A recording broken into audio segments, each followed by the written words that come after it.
have 4 women in a text thread right now who are praying over this event, who are praying over you guys, who are praying over me and my family, who, if something ever goes wrong or something's ever happening or I'm stepping into something, I know those 4 women are going to be praying for me. They are my designated prayer people.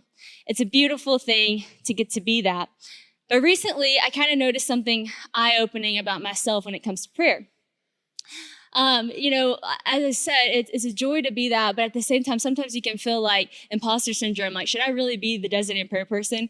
I was actually, saw the movie Kung Fu Panda recently with Honey. And there's this moment where the Po, he like goes out and he's like meditating and he's going, he's trying to meditate and he's going inner peace, inner peace, inner peace. And all of a sudden he goes, dinner, please.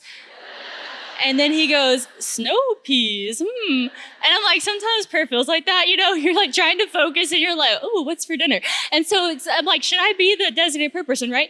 But I noticed something about myself recently that I really was kind of convicted in. So there's this little girl in our community who has a very, very rare form of cancer. And I don't know her family, and I don't even know her. But I was at the pediatrician's office with my daughters, and I saw her name everywhere, and I saw the bracelets and the T-shirts and the things, and sign up to be a match. And it really just broke my heart because I'm looking at this little girl, and I'm thinking that could be my little girl. And so I look her up after, and I realized that I actually knew her nanny. And so I texted her nanny, and I said, hey, is there anything I can do to help? I can't even imagine what they're going through. Is there anything I can do to help? She said, actually, yes, we're trying to find a match for her. If you would share that on your socials, that would be a huge help because we need to find a match for her to get this bone marrow transplant. And I said, absolutely, I would do that.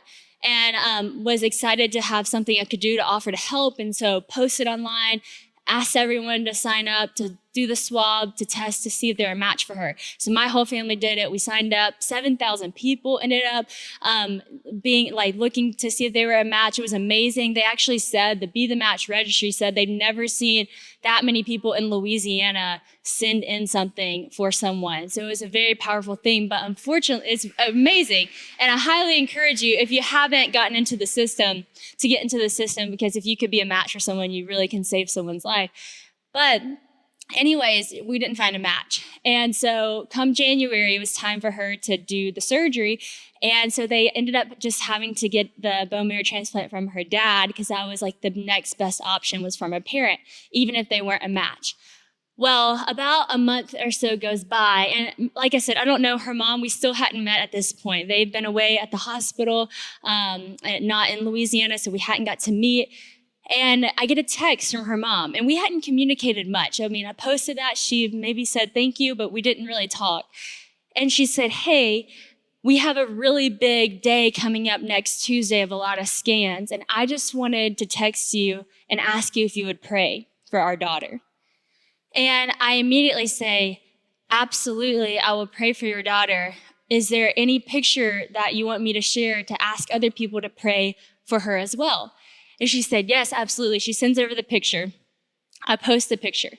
And all day long, I'm getting all of these messages from people praying for her, from all the states that they're praying, different countries they're praying. And I'm sending her screenshots to the mom saying, look at how encouraging this is of everyone praying for your daughter.